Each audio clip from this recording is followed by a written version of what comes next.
오늘 성경 말씀은 사무엘하 19장 31절에서 39절까지의 말씀입니다. 길르앗 사람 바르실레가 왕이 요단을 건너가게 하려고 로굴림에서 내려와 함께 요단에 이르니 바르실레는 매우 늙어 나이가 80세라. 그는 큰 부자이므로 왕이 마하나임에 머물 때에 그가 왕을 공개하였더라. 왕이 바르실레에게 이르되 너는 나와 함께 건너가자. 예루살렘에서 내가 너를 공개하리라. 바르실레가 왕께 아뢰되 내 생명의 날이 얼마나 있사옵겠기에 어찌 왕과 함께 예루살렘으로 올라가리이까? 내 나이가 이제 80세라. 어떻게 좋고 흥한 것을 분간할 수 있사오며 음식의 맛을 알 수 있사오리이까? 이 종이 어떻게 다시 노래하는 남자나 여인의 소리를 알아들을 수 있사오리이까? 어찌하여 종이 내 주 왕께 아직도 누를 끼치리이까? 당신의 종은 왕을 모시고 요단을 건너려는 것뿐이거늘 왕께서 어찌하여 이 같은 상으로 내게 갚으려 하시나이까? 청하건대 당신의 종을 돌려보내옵소서. 내가 내 고향 부모의 묘 곁에서 죽으려 하나이다. 그러나 왕의 종 기맘이 여기 있사오니 청하건대 그가 내 주 왕과 함께 건너가게 하시옵고 왕의 처분대로 그에게 베푸소서 하니라. 왕이 대답하되 기맘이 나와 함께 건너가리니 나는 내가 좋아하는 대로 그에게 베풀겠고 또 내가 내게 구하는 것은 다 너를 위하여 시행하리라 하니라. 백성이 다 요단을 건너매 왕도 건너가서 왕이 바르실레에게 입을 맞추고 그에게 복을 비니 그가 자기 곳으로 돌아가니라. 우리가 찬양을 할 때나 기도를 할 때 하나님은 나의 왕이십니다. 또 하나님은 나의 주인이십니다. 이렇게 고백하고 선포합니다. 그런데 막상 우리의 삶의 자리에서는 하나님을 그렇게 왕으로 모시는 것이 아니라 때로는 종 부리듯이 하나님을 우리가 부릴 때가 있다고 하는 것입니다. 하나님, 내가 저 사람을 이기게 해주세요. 하나님, 내가 부자 되게 해주세요. 하나님, 저 못되고 나쁜 사람 손 좀 봐주세요 하면서 우리가 하나님을 종 부리듯이 하나님 앞에 명령할 때가 많이 있습니다. 오늘 말씀을 통해서 신앙의 본질인 하나님과의 영적인 관계를 곰곰이 생각해보는 은혜의 시간이 되기를 간절히 소망합니다. 우리 8월 한 달 동안은 사무엘하 19장 전체를 함께 묵상하였습니다. 오늘 마지막 시간입니다. 다윗이 압살롬의 쿠데타로 인해서 피난 생활을 하다가 쿠데타를 진압하고 다시 예루살렘 왕국으로 돌아가는 길에 길르앗 로글림에서 바르실레라고 하는 사람이 나와서 당시 망명정부가 있던 마하나임에 와서 다윗을 요단강을 건너가기까지 배웅해 주었다고 하는 이야기가 오늘 본문에 있는 말씀입니다. 바르실레는 압살롬이 쿠데타를 일으켜서 다윗 일행과 갑자기 요단강을 건너가야 했을 때 오밤중에 그 다윗의 일행들에게 침상과 대야와 질그릇과 밀과 보리와 밀가루와 복식, 볶은 곡식과 콩과 팥과 볶은 녹두와 꿀, 버터, 양과 치즈를 가지고 와서 엄청난 음식을 대접해 준 사람이 바로 바르실레였습니다. 피난길에 올랐던 다윗과 그 일행에게 이 바르실레는 자기가 동원할 수 있는 모든 것을 동원해서 음식을 제공해 주었고 돌봐주었던 사람이 바르실레였습니다. 바르실레는 길르앗 사람이었고 그가 살던 마을의 이름은 로글림인데 길르앗은 오늘날 요단강 동쪽입니다. 동쪽 북쪽에 있는 곳으로 이스라엘의 입장에서 보면 아주 외지고 소외된 곳이라고 말할 수가 있습니다. 바르실레가 허겁지겁 도망치는 다윗에게 제공된 그 음식을 바라보면서 시편 23편에 주께서 내 원수의 목전에서 내게 상을 차려주시고 기름을 내 머리에 부르셨으니 내 잔이 넘치나이다 하고 고백을 하도록 만들었던 사람이 바로 바르실레였습니다. 오늘 본문에 있는 말씀에서 이 바르실레는 나이가 80세라 그렇게 이야기를 하면서도 그 노고에도 불구하고 다윗의 뒷바라지를 해주면서 필요한 것을 공급해주는 다윗의 충신 중에 충신이라고 말할 수가 있습니다. 이제는 쿠데타가 다 정리가 되고 이제 피난 생활을 마치고 다시 예루살렘으로 돌아오는 길에 바르실레가 다시 와서 다윗과 그 일행들을 배웅하는 이야기가 오늘 본문에 있는 말씀의 내용인데요. 요단강을 건너가면서 다윗은 바르실레에게 그동안 그 자신을 공개한 그 바르실레가 너무 고맙고 감사해서 함께 예루살렘 궁으로 가자고 제안을 하는 것입니다. 이 제안에 대해서 오늘 본문 34절에서 36절에 바르실레가 이렇게 대답을 하는 것입니다. 바르실레가 왕께 아뢰되 내 생명의 날이 얼마나 있사옵기에 어찌 왕과 함께 예루살렘으로 올라가리이까? 내 나이가 이제 80세라 어떻게 좋고 흉한 것을 분간할 수 있사오며 음식의 맛을 알 수 있사오리까? 이 종이 어떻게 다시 노래하는 남자나 여인의 소리를 알아들을 수 있사오리까? 어찌하여 종이 내 주 왕께 아직도 누를 끼치리이까? 당신의 종은 왕을 모시고 요단을 건너려는 그뿐이거늘 왕께서 어찌하여 이 같은 상으로 내게 갚으려 하시나이까? 그렇게 대답을 하는 것입니다. 바르실레의 대답은 이렇습니다. 내가 살 날이 얼마나 남았겠습니까? 내가 또 뭐 부귀 영화를 얼마나 누리겠습니까?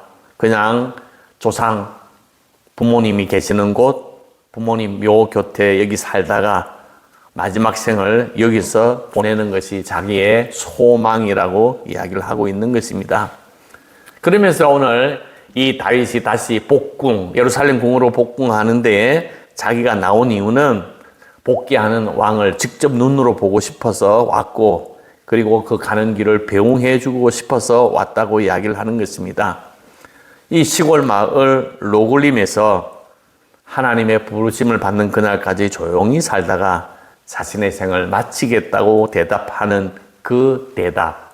오늘 바르실레의 하나의 그 삶의 인격을 볼 수 있는 대목이라고 말할 수가 있습니다.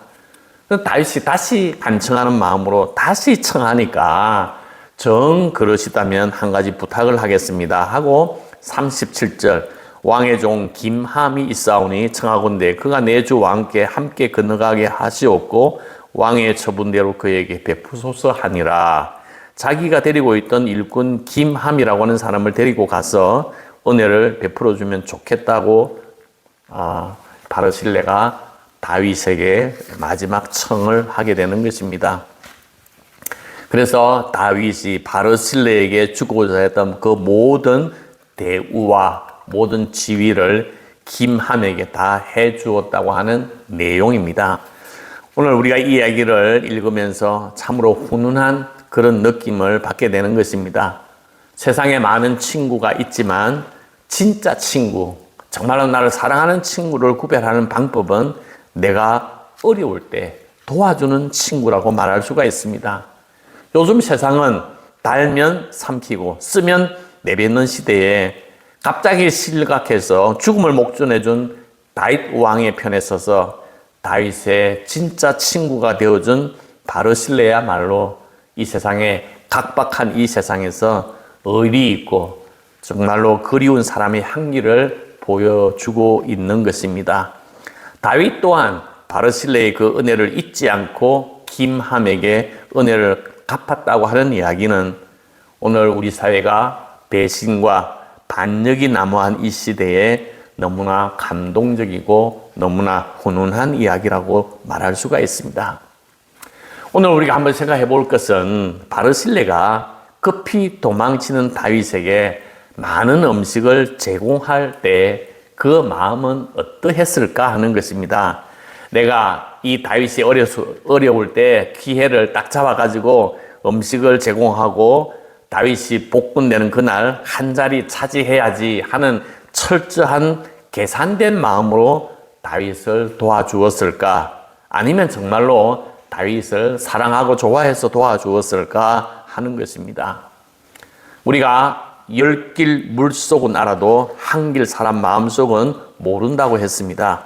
아마도 바르실레는 그런 얄팍한 수지타산으로 다윗을 공개하기보다는 다윗을 사랑하는 마음으로 음식을 대접했을 것이라고 생각합니다. 진실한 마음으로 다윗을 사랑하기 때문에 이런 어떤 일들을 감당할 수 있었던 것입니다. 오늘 우리가 하나님을 섬기는 것도 마찬가지입니다. 하나님은 만왕의 왕이십니다. 그래서 하나님을 가까이 하는 자는 복이 있다고 이야기를 했습니다. 복의 근원이신 하나님 앞에 나아가고 하나님 앞에 엎드리고 하나님을 섬기는 자마다 하나님의 은혜를 받을 것이고 복을 받을 것이라고 성경은 가득 채워져 있습니다. 하나님을 가까이 하면 복을 받는 것이고 하나님을 버리면 도망가면 재앙을 받는다고 하는 이야기는 성경에 여러 곳에 기록되어져 있습니다.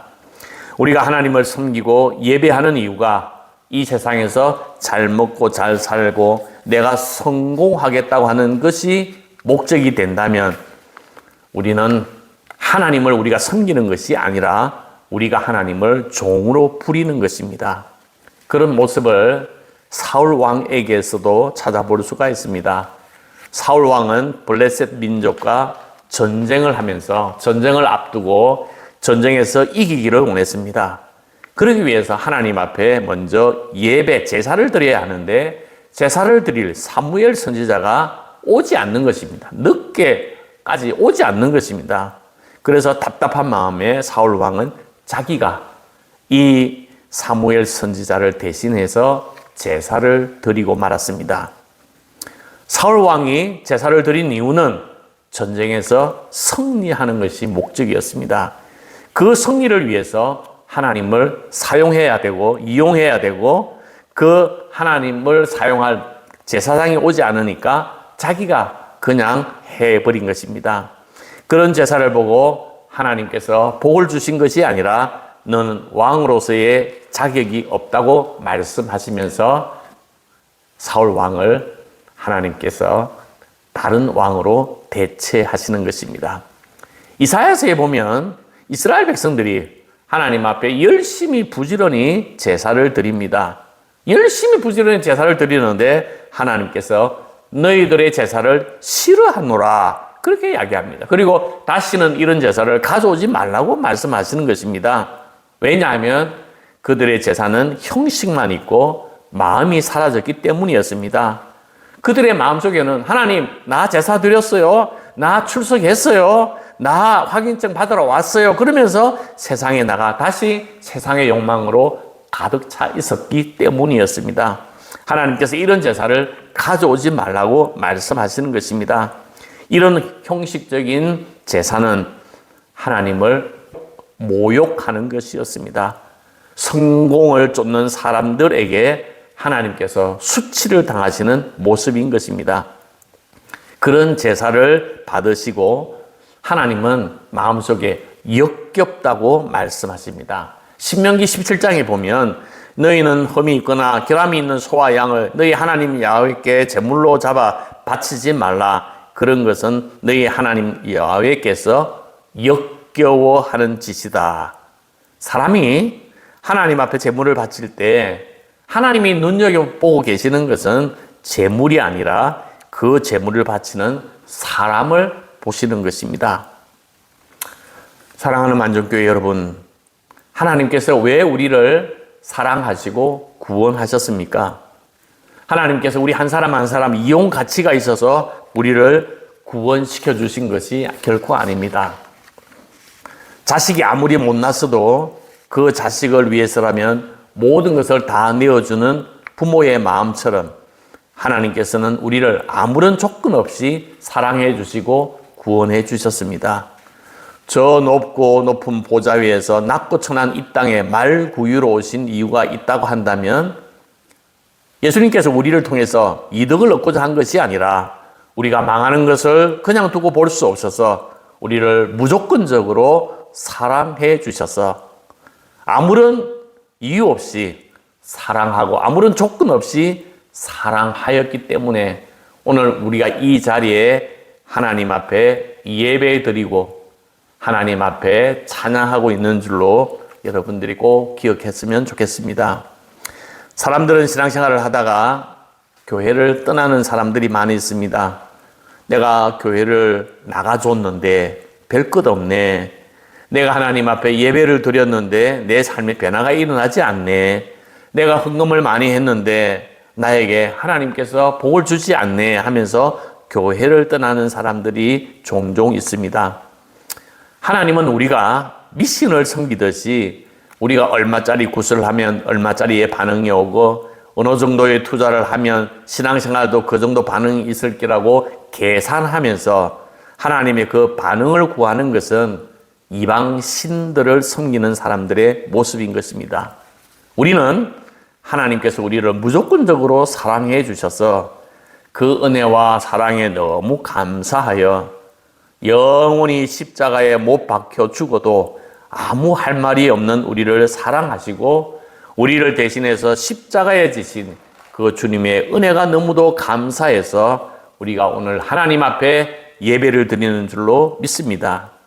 오늘 성경 본문을 통해서 본문의 최대 수혜자는 김함이라고 하는 사람입니다. 오늘 여기 김함은 성이 김씨고 이름이 함이 아니고 그냥 김함인 것입니다. 이스라엘 사람들은 성이 없기 때문에 그냥 이름만 부르는 것입니다. 누구누구 아들, 바요나, 시모나 이런 것처럼 이 김함이라는 이름을 이야기를 하는 것입니다. 이 김함이라고 하는 사람은 별로 한 게 없어요. 그런데 다윗 왕으로부터 과분한 대접을 받는 것입니다. 김함은 공로가 있는 것도 아니고 자신이 수고한 것도 아니고 바르실레라고 하는 사람, 바르실레가 받아야 할 그 모든 복을 김함이 받는 것입니다. 우리로 이야기하면 정말로 행운아라고 말할 수가 있습니다. 사랑하는 만정교회 여러분, 김함이 너무나 큰 행운아잖아요. 그런데 가만히 생각해 보면 우리 모두가 다 김함과 같은 엄청난 혜택을 누리고 있다고 하는 사실을 알아야 합니다. 우리의 공로가 아니라 예수님께서 십자가 위에서 피 흘려주신 예수님의 공로로 말미암아 오늘 우리가 샬롬의 평화를 누리고 하나님의 자녀가 된 것입니다. 우리가 그런 사랑을 받을 만한 아무런 자격이 없어요.